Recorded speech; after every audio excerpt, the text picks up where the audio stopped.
Hello, everyone. I hope all is well. Yeah, thanks for joining us on a Thursday instead of Tuesday. Yeah, and we've got a special guest today, Tori. I was going to say all the way from Pembrokeshire, but no, all the way from Cardiff. You're from South Wales now, right? Exactly, and only a few miles away from here. Yeah, exactly. Yeah, we're really excited about today, and thanks for putting 12:30 in your calendar for Thursday. I can see we got some usual suspects on. We got Sophie, we got Simon, Jerome. Of course, Jerome is on today. Who we got? We got Bri, Marky V. Marky V, you're in the country. What's going on? Or are you in some exotic location? Great to see you on. Andrew, Sam.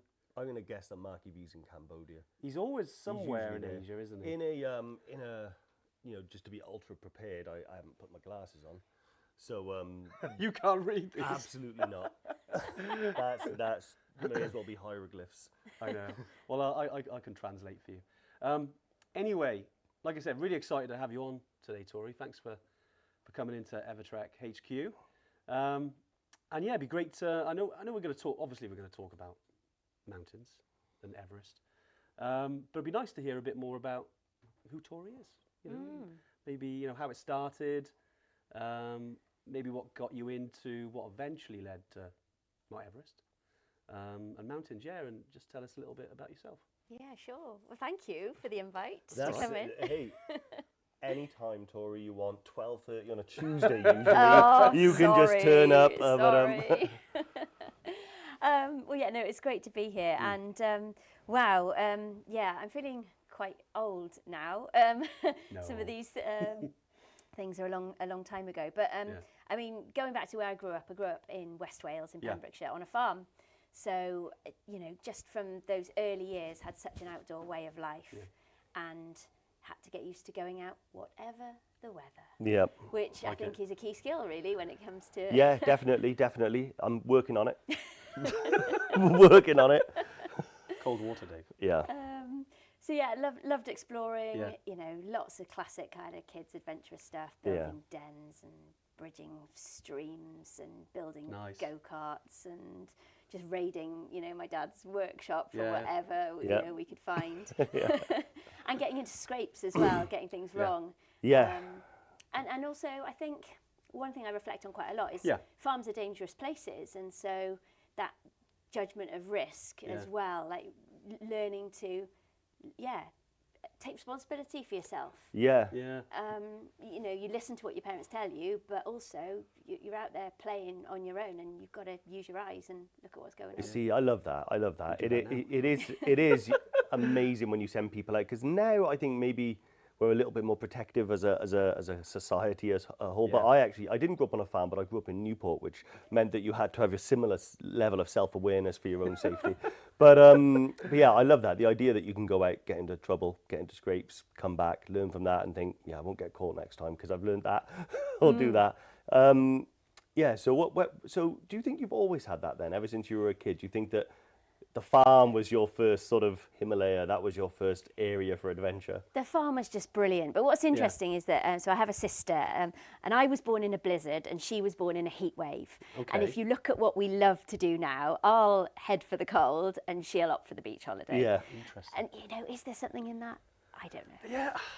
I think so. I think you were forged in the hardship of the blizzard. It's interesting, isn't it? Because you think, are you born a certain way or is it nurtured? Yeah. Because there is that that thing, isn't it?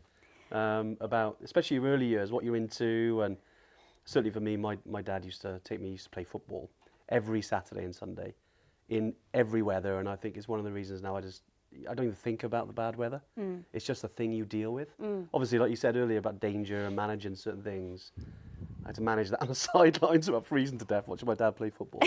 There's nothing worse than standing on the side of a cold, I know, I'd rather be moving, pitch. but you know what I mean? Yeah, no, fathers are very selfless like that. My dad used to drag me there, even though I had no interest in football from an early age. But actually, me and my brother couldn't be more different in terms of he's got zero interest in going outside in bad weather and climbing hills. And he was the one that always moaned a lot when we got taken somewhere. I think it is an innate quality as certain people have that okay, I'm in the car now, let's see what happens. Okay, I'm on a field, this is cold. But yeah, amazing. The early years, though, do forge what you kind of do later on, don't they? Well, they certainly, like with yourself then, from your early years on the farm there, what was your first, like, you can remember your proper adventure? I'll always be grateful for some of the youth organisations that I got involved with, because my mum and dad never took me camping, okay? That just wasn't something that we did as a family. But I got those early camping experiences with Girl Guiding. Okay, awesome. And then the Duke of Edinburgh's Award. And one of the first, oh my goodness, it still stands in my memory. I travelled with 4th Haverfordwest guides on a coach all the way to Adelboden in Switzerland. Nice. To visit our chalet, which is one of the World Guide centres. And then there was a small group of us who were deemed, I don't know, the slightly fitter ones of the group. And we were picked to do a dawn ascent of a mountain in the Alps. Now, don't ask me how tall this mountain was. I have no idea. And I don't even know which one it was. But I still remember that kind of trepidation and excitement of setting off in the darkness, just with head torches. And I still get that same excitement today when you start at night or you're traveling at night in the mountains. And I just remember getting to the top of this peak for sunrise, looking out, across the Swiss Alps.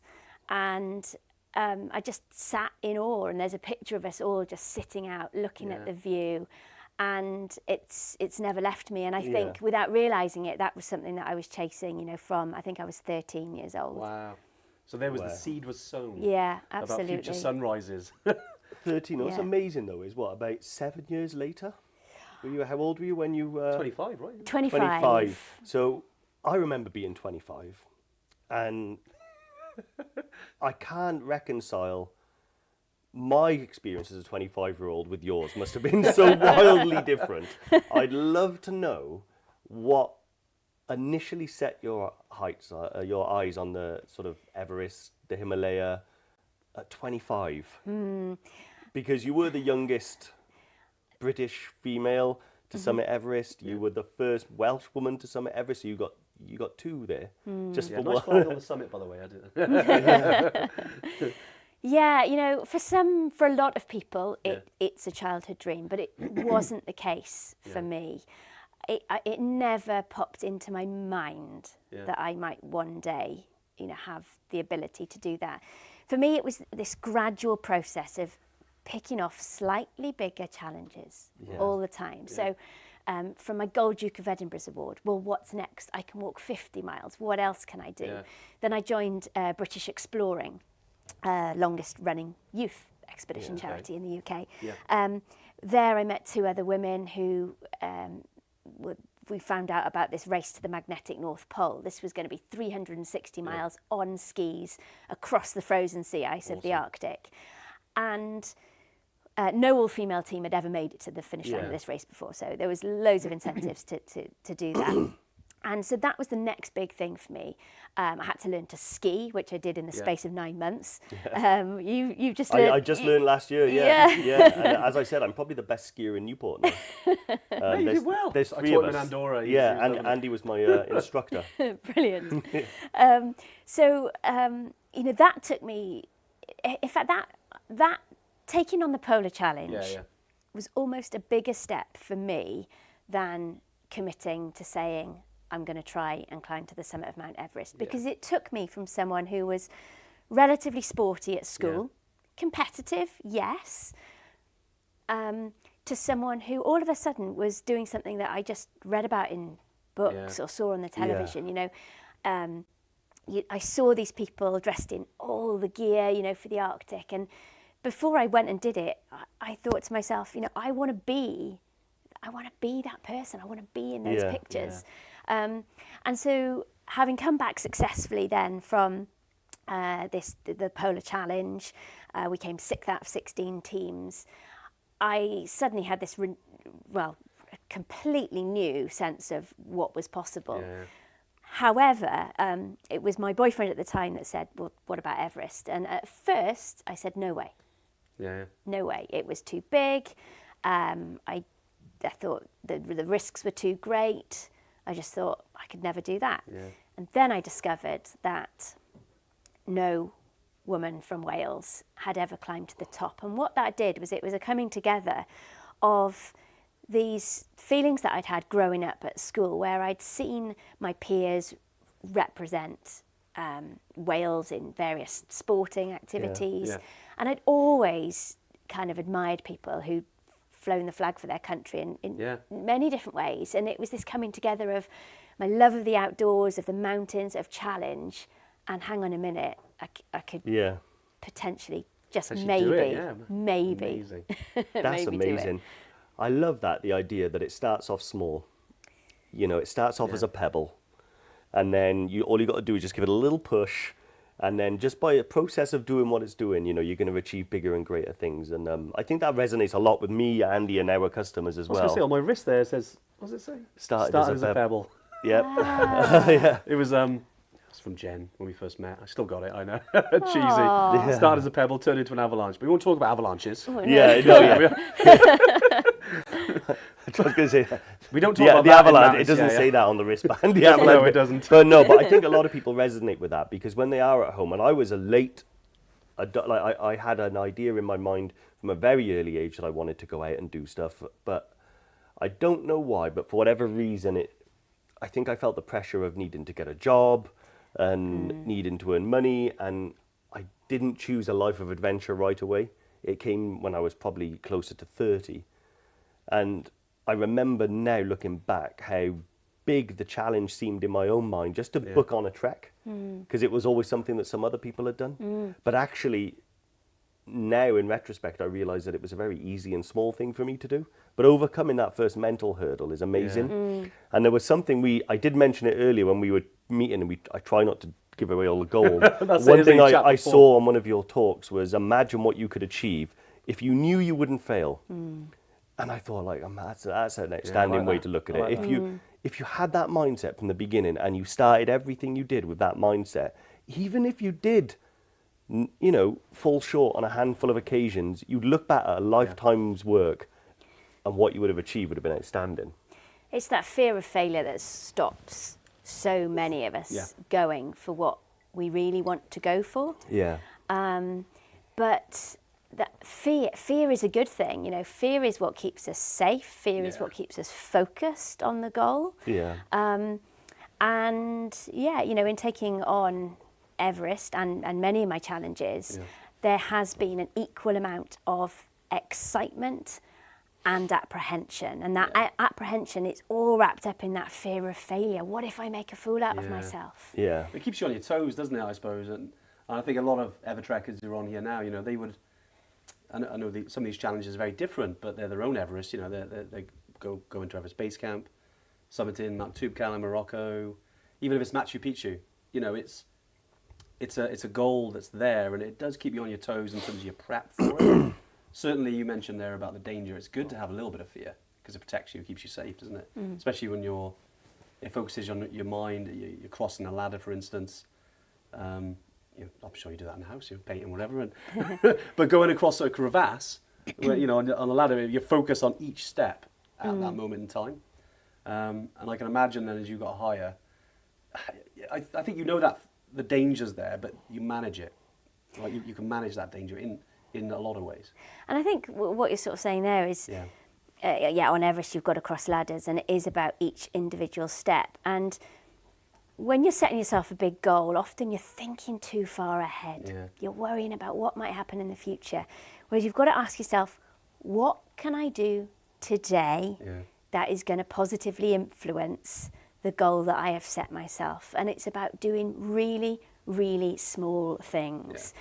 And, you know, when it comes to maybe getting down to a bit of fitness training or you know, whatever you need to do, sometimes, I don't know, we all run out of time, don't we? And you think, oh, well, I haven't got time to do the hours training session I should have done today.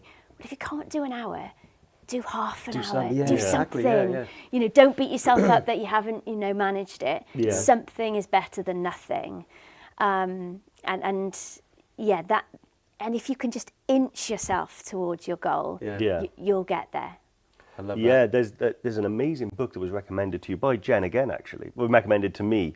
And because I always said that I really struggled to Atomic Habits. Atomic Habits. And the reason they call it Atomic Habits, and it's about a lot of different things about how you can make changes in your life by changing the smallest thing, which the atomic comes from.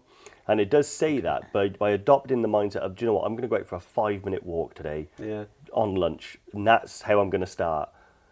And then, but that 5-minute walk, it in itself means more to the act of developing the habit and starting something than it does in itself. And I think that's a really big key there for me, especially with the fitness thing. I imagine you've been fit all your life, because in all the research we've done of you, I don't know if you've ever. There didn't seem to be a bit where you. It didn't seem a bit where you said, from 2009 to 2012, I didn't do anything. Well, let me. I've experienced having to go back to basics. In the last few years. So I've had 2 children. Yeah. Through my second pregnancy, I really just kept fit through walking and not running, and I had an ankle injury and so on. Walking, by the way, kept me amazingly fit, through pregnancy and out the other side. But then when I did start getting back into running, it was like a couch to 5K training plan for me. Starting from scratch. And it's hard. I remember doing those first sort of 2 or 3 kilometres thinking, This is going to be a long one. Yeah, exactly. Oh, that's amazing and so encouraging as well, because to hear someone that has done the things that you've done say, I really struggled with that first 2 kilometres is amazing, because lots of people, myself included, we're yo-yo people, like I'm fit when I'm doing something, but when I'm unfit, I'm not. And then when I'm at my lowest, I think, that's it, it's done. But actually, I think if someone that's, been to the North Pole, been to Everest, the other thing, the Beeline looked amazing. Beeline was incredible. So Beeline Britain, Land's End to John O'Groats, but not in the traditional way. And I can't take any credit for this idea. I have to mention Ian O'Grady, whose idea it was, to travel between those 2 iconic UK locations, but in a straight line. Amazing. And, when we first sort of mentioned it to people, they'd be like, so where does that straight line go? Does it take you through Manchester? Get a map out, get a ruler. A lot of water, isn't it? There's a lot of water in there. Yeah. So, and that first leg from Land's End across the widest mouth of the Bristol Channel goes straight across to Pembrokeshire, West Wales, where I grew up. And that in itself was a 210-kilometre stretch of water.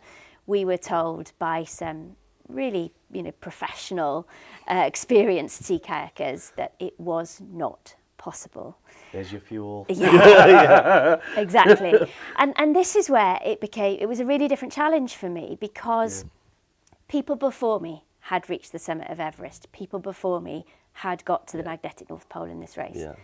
No one had done the paddle that we set out to do. And as a team of 4 of us, I think we believed. Yeah. We believed it was possible. And that's so much about what we're talking about today, and making your goals happen. You've got to believe. Yeah. And this is where visualization comes in, Yeah. I'm jumping around a bit here, but when I sat down for Everest with the guy who was training us, Dr. Justin Roberts, he said, Tori, can you see yourself on Everest? Yeah. My quick answer to that was yes. I'd already painted this, visual image of me on the summit. Don't get me wrong though, there were days where I was failing. I was having dreams, real dreams at night time, where it all went wrong. But it's about bringing yourself back to what you want to happen. And the same with Beeline Britain. Just believing that if we got the right weather conditions, that is a big if in itself, that we might get there. So 28 days it took us in sea kayaks, on road bikes, on mountain bikes, and on foot over the Cairngorms. And was it the longest open sea in the UK kayak? Waters, in UK waters. Yeah. So that sea kayak alone took us 34 and a half hours of non-stop kayaking. That's amazing. I mean, we did canoeing once and we had to swap the kayak because you had the kayak. No one else could use this it. This is on the river Wye into Hereford. Very similar to what you experienced, Tori. Occasionally ducks would land, that would cause ripples.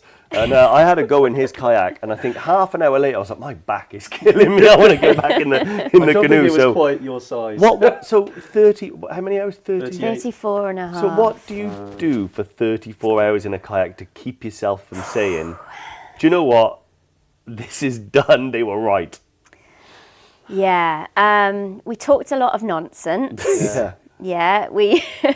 They were an entertaining bunch that I did this with.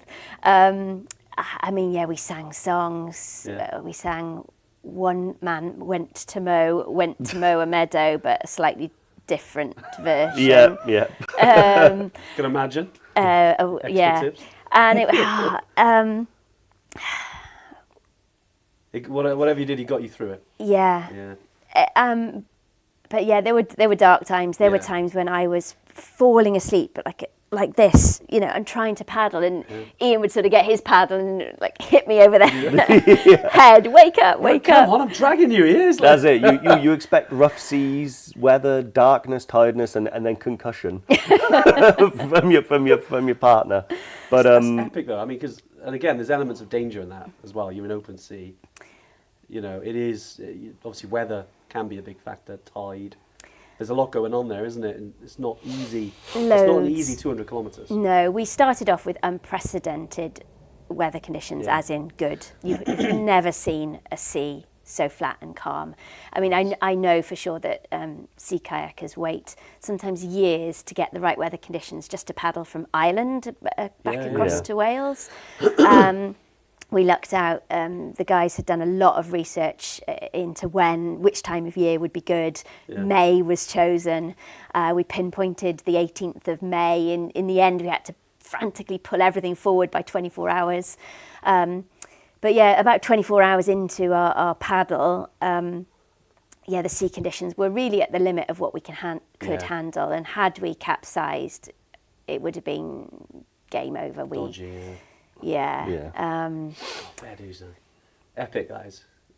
And then the tides as well. You know, my heart, I don't think I've ever felt so deflated. Yeah. We were potentially a few hours from reaching the coast of Pembrokeshire, and we had a support boat that tracked us, and we were in contact with them, but doing a lot of our own navigation. And they were looking at the tides, and they came over the radio and they said, the tides are such that you might not make land. Yeah. We don't think you're going to be able to paddle against the tide. Yeah. And so after about 30 hours of non-stop paddling, the four of us had to paddle the hardest that we had ever paddled on any training paddle that especially we'd the done. end as well. Wow, You're knackered, right? It was brutal, absolutely brutal. That's like hitting the Hillary step, I get it, is it? You get there, you're like, oh, all right. And it's where you dig deep because you've got no choice. Yeah, you have to, it's a long way back. You can't give up. I mean, I can imagine though how when you're that physically exhausted and sleep deprived and probably cold and wet, to hear that news and then to think, literally over my dead body, you know, I am going for Pembroke come hell or high water. That's amazing because I would have. I like to think I'd react in the same way, but there's a part of me that probably would have gone, get that boat over here. So I paddled a little bit in Pembroke around, where was it? Down towards St David's Way, around the coast, and it was knackering. It only took like 2 hours. Yeah. So honestly, fair dues. Tori, there's loads of cues coming we've had before already, and some of it we've already touched on.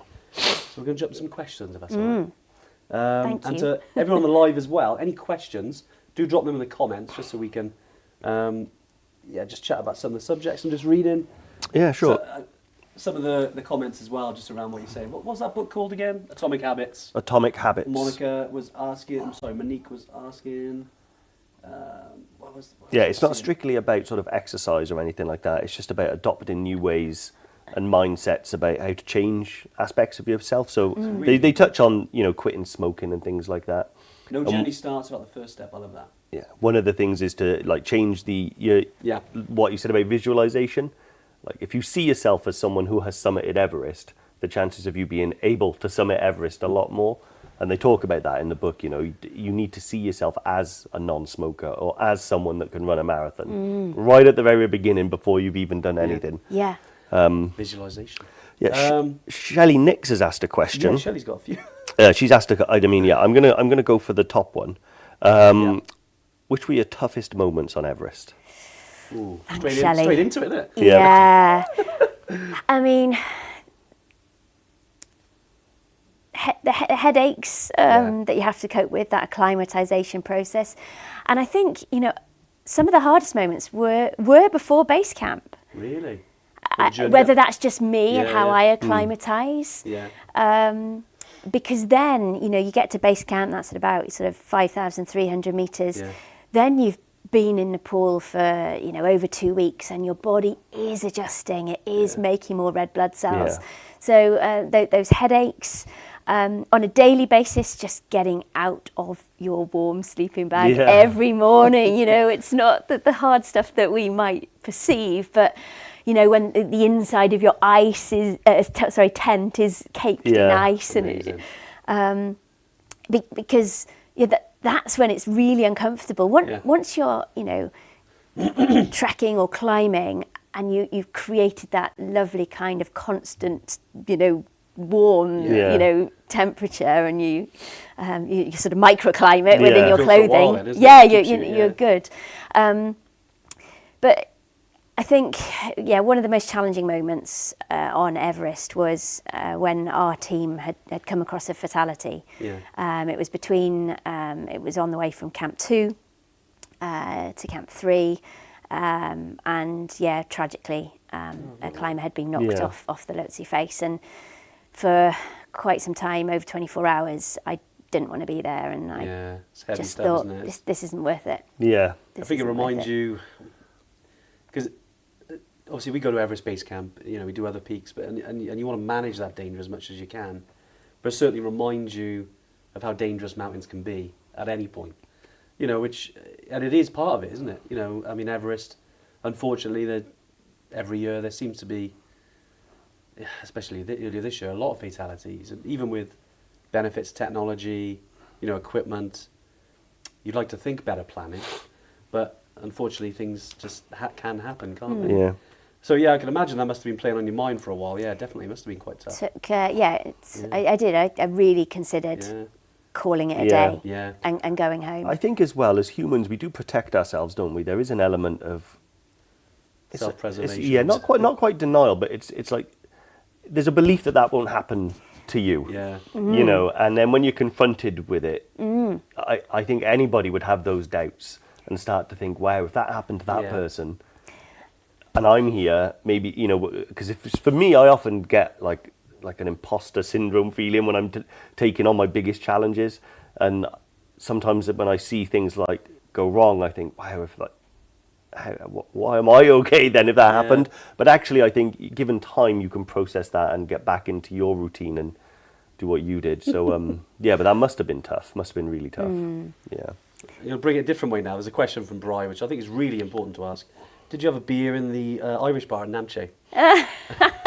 Sorry, just to bring it down a bit. Well, I don't recall having one there, but what my big memory was having been successful, returned from the summit into base camp. I was greeted with a can of San Miguel lager. Oh, I bet that was amazing. At Everest Base Camp, as I returned, I still had my 90-litre rucksack on my back, and I stood there with this can, and somebody had to tap me on the shoulder and say, "You can take your rucksack off now." You've done it. Been carrying it so I was on such a high. It was like it was part of me. I didn't even notice that it was on there. That first base camp, that Bri brings it down a level to somewhere we all want to operate at. But but great bar that is. Just around altitude as well. Helen, actually, I'd love to know when you did your first high altitude trek, and also as well what made you then want to do Everest from that. I think we've already touched on it, but what was your first altitude? Jebel Toubkal. Oh, really? Oh, yeah, nice. Was probably, so I was a university student, part of the Expedition Society at Royal Holloway University. Yeah. How did you find that when you first did it? Okay. I mean, yeah, I do get headaches. Yeah. I would say I take longer to acclimatise than others, just as a rough, if I'm part of a group. And then, went on to do some things in the French Alps, Mont Blanc. So then we're up over 5,000 metres. Nice. Still wasn't put off. It's interesting, and I think a lot of people on the live today will resonate with that because they've done a lot of our trips. They've had the headaches, not feeling, they don't want to eat. The early symptoms of altitude sickness. It's part of your body's adjusting, and it's good though what you said there about accepting it's not, as long as it doesn't go too dangerous. There's a level, isn't it? There's a line. It's part of the adjustment. Don't be put off by that, I suppose, is what clearly you push through that kind of, okay, this is just my body dealing with the altitude. You have to pay attention to it, and I know organisations like yours are good at working with individuals, monitoring how they feel on a day-by-day basis, and if those headaches don't go away, you can't ignore it. And you have to descend. But I always felt I was kind of in control and kind of getting to know my body. I guess it's when it stops you doing the normal functions, so if you're not able to get up, walk, have a cup of tea or coffee, then it's a problem. But certainly the headaches, I think, it's like you just got to force your body to adjust. Like, it's used to living at sea level, especially where we live. So, I mean, just adjusting it to being in Nepal and in the Himalaya with a change of diet and all that sort of stuff, I find I do have to force myself to kind of get there. Steve has asked about families and kids. So how do you get your children into the outdoors without putting them off? And what do your family think of you going off and doing all of these crazy adventures? Yeah. Well, I mean, I didn't have any children when I did these things. I do now. My kids, my son is 6 and my daughter's 3, and they're just getting to understand exactly what it is. But I mean, bringing up kids, just get them outside. That's what I say. I mean, at its simplest, some of the best things that we do, particularly here in South Wales, will be to go to places like Kenfig Dunes. They absolutely love finding all those little paths that wind their way from the car park to the sea. They're safe, they can fall over, they can choose their own routes. It gives them that kind of confidence and self-navigation skills. Any kind of woodland walks are great for that. At the moment, it's not necessarily about getting to the top of big peaks at the minute. It's about, I mean, I'm a geographer. I love landscapes and different environments. So it's about getting them exposed to all of these different places. My son loves a bit of climbing on the rocks by the beach and things. We've done some indoor climbing. He's actually done a bit of outdoor climbing without me. Cycling is massive for us as a family at the moment. I got them both on balance bikes really early on. And I think, again, that gives them a sense of what they're physically capable of. So is the sea, doesn't it? Like, especially what you said there about going to, like, Kenfig Sands and is it Kenfig Sands? Kenfig Dunes, isn't it? Yeah. So, no, I've been surfing at Kenfig Sands a bunch of times. Same. Awesome there. Bit of a walk. Carrying a board. I remember I used to be knackered by the time I get in the sea, and I'm like, oh, man. But no, that is a great place for kids, isn't it? And I know, a lot of our customers around the UK and anywhere you can go that kind of, you're thrown in the deep end a bit, but it just has a little bit of danger there. Like I said, they've got to navigate themselves if they can. I love that stuff. It brings us back to like when I was a kid, and like you said earlier, going off and building dens and streams and stuff like that. It all starts like that, doesn't it? Before those adventures become bigger. Yeah. And sometimes as well, I think, and I think Evertrekkers might connect with this, where you've got your work life, and you've got your family life, and then you've got all the adventure stuff, and it's hard to find time for all of it sometimes, especially with the pressures of life. But then you mentioned earlier about doing something, even if it's something small, to kind of moves you forward to that. Because a lot of our Evertrekkers are, you know, they haven't done Everest Base Camp until they're like in their 50s, for example. They found adventure kind of later in life, and almost now it's like, right, I'm going to do. I'm motivated now. I know I can do that. I've got Everest Base Camp here. I've got Tube Cal, and it's interesting. But that seed probably would have been sown when they were younger, I reckon. Even though now it's kind of blossomed. Yeah, sure. But yeah, no, it's really good questions there. There's a bunch of them as well. I mean, obviously, a lot of altitude for obvious reason. Simon has asked, of all your adventures, which is your favourite and are you most proud of? Ooh, it's so hard to split them because they're all so different. Exactly. Yeah. I mean, I guess it'd be like picking between your children, really, wouldn't it? You know, they're all different but loved equally. You know. Brilliant. Yeah, you know, they're so different, and I think, I couldn't pick. Yeah, that's one. fair. Adventurous life. That's your favourite, I suppose. Any adventure. Yeah. And it's the people that you do it with, and those memories that stand out, the camaraderie and the friendships that come off the back of these things. Yeah, exactly. The people you meet. It's because sometimes we talked about as well. Like obviously, you go into an awesome place like Everest Base Camp, and as Dave said before the live, you know, it is a convenient place, X on the map that you can journey to, and it's the people you meet along the way and the friends you make. I know a lot of Evertrekkers who they go on a trip, you know, they make friends in the group, and then they go on other trips together, and especially I'm sure, like, go back to what you said about that journey across the Bristol Channel and some of the things you did to sing and do all that stuff. I bet afterwards, you know, you become mates, and it's something that you can always talk about the rest of your life. Yeah. You know, and that's one thing. I think a big thing about adventure is if you share it with people, it's just you've got lifelong friends. It's just amazing. Yeah. Yeah, I'd agree. I think even from a young age, you mentioned cycling. I love cycling. I think it's one of the best things that like any child can do. Yeah. For me, I think I over romanticize cycling because I think as a kid, it's the first time I ever really felt like that I was an individual separate from my house. Yes. Because I like that, Dave. you get a bike, you go down to the end of your street, and that's normally where you'd probably stop.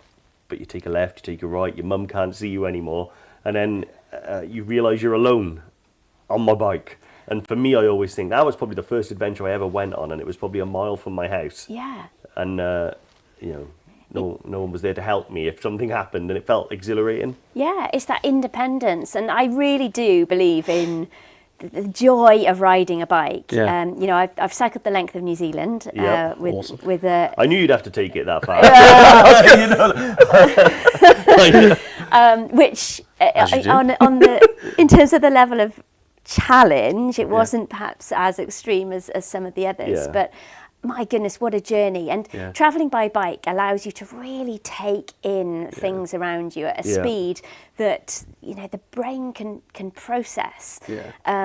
Instead of just driving through it. It's really different.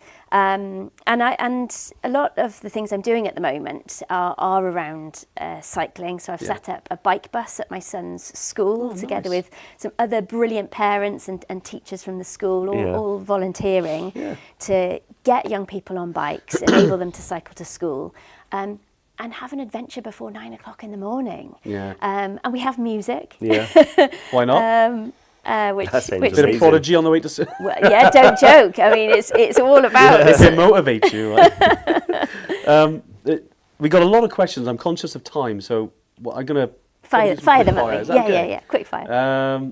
Single or two-man kayak when you went across the? Two-man double. Yeah, for safety. Better engine. Yeah, you got two together. Two paddles. Yep.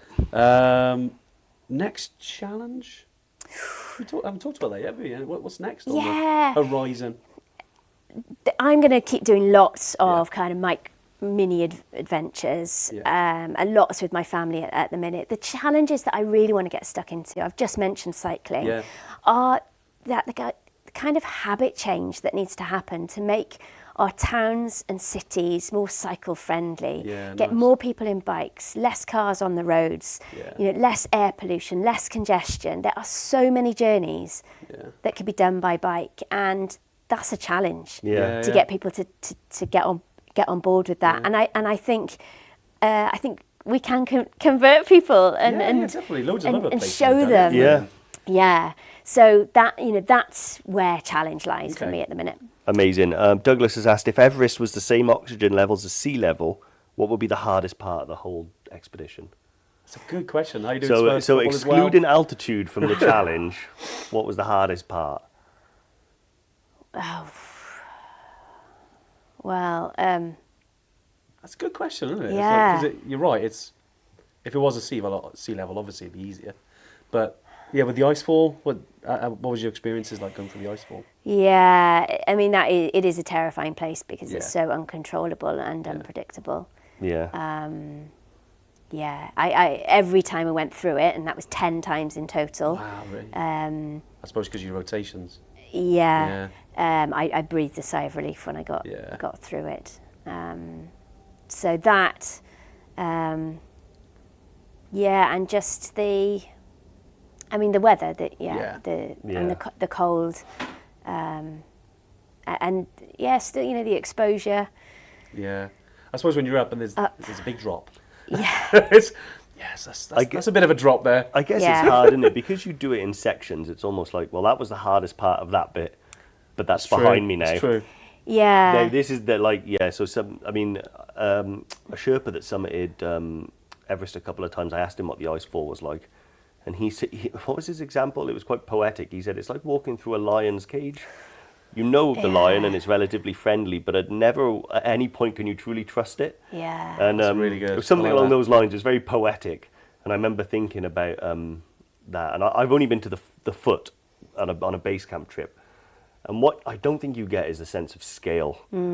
Like these blocks that when you see them from a drone or a helicopter, it just looks like a snow that you could walk on. And actually, when you get to the edge of it, you realise that, wow, this is a city. Yeah, you're in amongst these blocks that are towering around you, and there's nowhere to run and there's nowhere to hide if something goes wrong. Favourite piece of kit? I think the thing that I take with me on any expedition, wherever I go, would be a buff or a neck gaiter. I'm sure we got one for you here. Oh, they have multiple uses and very good for keeping moist at altitude. So dry. Making sure you're rebreathing moist air and not hurting your throat and getting cold air in your lungs. Kind of go-to exercise for training. I know you do, obviously with biking and stuff. When you're prepping for the big stuff, what was your go-to training exercise? I mean, for cardiovascular stuff, running. Well, trail running would be my first love. I mean, that's what I do all the time at the minute. Nice. I'm much happier out on the trails than in the gym. But for some of my bigger challenges, the gym had to come into play. Just so I can monitor things a little bit more, although watches are good for that these days. Love a bit of tech. And weights and core and yoga just routinely for me. Andrew Scott, I think, has asked from my glasses, how long did you actually spend on the summit? Oh yeah. Amazingly, about 40 minutes. Really? Longer than most. That is long, actually, isn't it? Yeah. What were you doing? Having a rest. Get that flag out. Having a rest. Get the blanket out on the top. I got to the top, and my first thought wasn't I'm on the summit. It was I really need to sit down. But what if I sit down and I can't stand up again? What if I've used all my energy to get to the top and I've left nothing in reserve? Because your cognitive function is impaired, and so sat down for a period of time and looked at the view. And took it in, and I think tried to eat something from the top pocket of my down suit. I think my water had pretty much turned to like a slush puppy by this point in time. And then did some photos and thought time to get down now. So was it quite warm for you? Was it quite, or was it ultra cold on there? I mean, I didn't get a thermometer out, so I can't be sure, but it was certainly between -20 and minus Oh, really? 30, I would say, up there. Yeah, you didn't want to take. So you couldn't take gloves off and for very long. No. I was too scared to take my oxygen mask off because I knew that any moisture behind it would freeze instantly. Oh, really? And I was worried that if that froze, then it might contribute to my whole body temperature, even reducing by like a half a degree or a degree. And I thought that could send me into a downward spiral, and I could just get. And so I was just trying to do everything to keep it this kind of constant. It's amazing all the things you were monitoring, you know, what do they call it in a car, all the T's and P's, temps and pressures, making sure that you're still... Isn't it?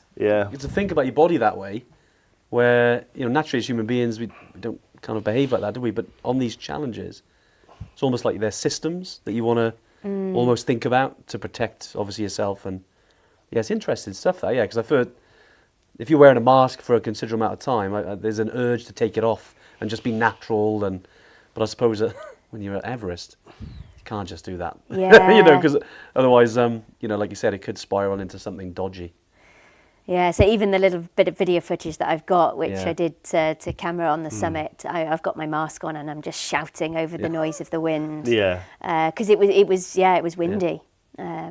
Amazing. With from Jane, actually, in terms of prepping for Everest, then what other mountains did you do to prepare, or, you know, get you in the right? Okay, I'm good now. I'm going to go for it. Specifically for altitude training, we went to Kilimanjaro just to look at how we could do a nice, you know, profile of sort of climb high, sleep low. Yeah. And then in terms of altitude and mountaineering skills, the year before, so the October before the march, we went to Choyoyu, the world's 6th highest mountain. Yeah. So for people who don't know, 8,201 meters. Yeah, it's a challenge. And we climbed with Kenton Cool, who I'm sure many people will have heard of. He has now, of course, 17 summits of Everest to his awesome, name. Isn't he, Kenton? And Kenton said to us in very early days, he said, look, you know, you've got to prove yourself on another 8,000 metre peak. Otherwise, there's no point spending your money or your time on Everest. And so we went, 3 out of the 4 of us went to Choyoyu. And actually, out of the 3 of us, I was the only one that reached the summit of our small team. Yeah. The others got to about 7,000, just over 7,000 metres. Yeah.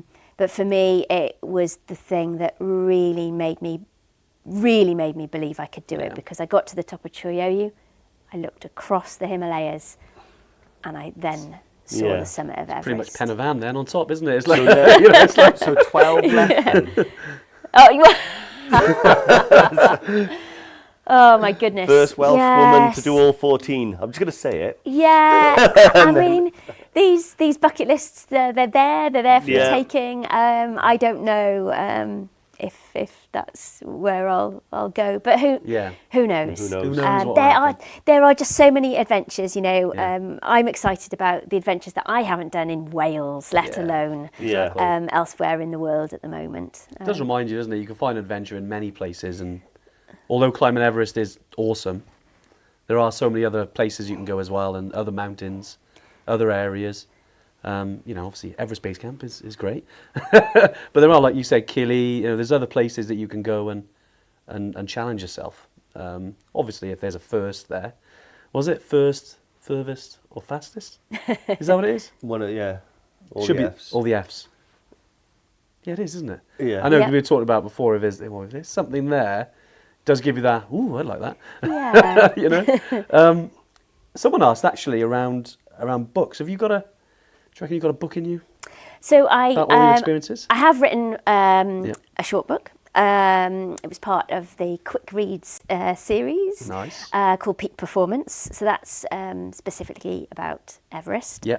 Then over the last couple of years, I've been really honoured to be featured in The Wondrous Women of Wales. Nice. I love that iteration. That's good. That's cool. So thanks to Meddy Jackson for that. Yeah. And also Fantastic Female Adventurers by Lily Dew. Those are both really aimed at younger people. Yeah. The first for sort of primary school age, the second more teenage girls. So yes, nice. I would like to put pen to paper and do some more in the next couple of years. Yeah, why not? I definitely think there's a really epic one there. I think you could do a biography, I think, of your whole life, and I'd buy it. I would 100% buy it. But I'm really interested because even though Everest is amazing, I'm really interested in that Land's End John O'Groats stuff. I think just because I think there was so many different bits to that. I mean, I'd love to hear more about that in terms of, writing a book, by that experience. I know it's one of many things you've done, but I bet there's so many, because it obviously sounds like there's a lot of difficult parts to that. There were just so many variables. Yeah. So we had to wait for the weather. We recruited this fantastic team made up of students from Liverpool John Moores University. Nice. And Rosie. and the advert that we put out to them was, this is a journey, hopefully, from Land's End to John O'Groats. We don't know when it's going to start. We don't know how long it's going to take, and we don't know exactly what we need you to do. Yeah. But are you up for it? And we had a whole group of young people come back to us and say, yes, we'll be a part of it. And that's what these things really do. They kind of bring out the spirit of adventure in people, where you're not quite sure exactly what the outcome is going to be, but people are willing to give it a go. That effort I'm in. When it's like, we don't know how long it's going to take. We don't know what we're going to do. We don't know what you're going to do. Yeah, but that sounds awesome. I don't know how hard it's going to be. Do you want to join? I'm in. Yeah. I love that. That's the one thing I love about adventure is there's nothing quite like, that feeling when you just suddenly say, right, I'm in. And then that's it. The next however many years of your life are sort of completely... Because you've almost then, it's almost accountability then, isn't it? As soon as you put it on social media, as soon as you tell it, it becomes tangible. Yeah. It's real. And you're like, okay, I've got to do it now. And the commitment is a big thing, and telling people that you're going to do something is one step in that. But also, I think I want people to know as well that in committing to some of these things, I've also had to sacrifice things. And so in Everest, I knew how little I saw my friends and my family in the 18 months that preceded Everest. It's a big sacrifice, If you're going to focus on something, you also need to say, well, what am I not going to do as well to allow myself to do this? Yeah, I like that. Because naturally, and I suppose when you sacrifice something, it makes earning it that more rewarding, I'd say, because you really, especially it's like, for instance, if you're trying to eat less chocolate, you really enjoy the chocolate, but it feels good when, you've obviously done something because of giving up the chocolate, as an example. It does make that nicer in a way. Yeah, no, really, really good stuff there, really good stuff. I know, just conscious of time, I think we've got a few more minutes. There's, Simon's a really good question. Would you ever, obviously I know we've talked about going back, doing other adventures.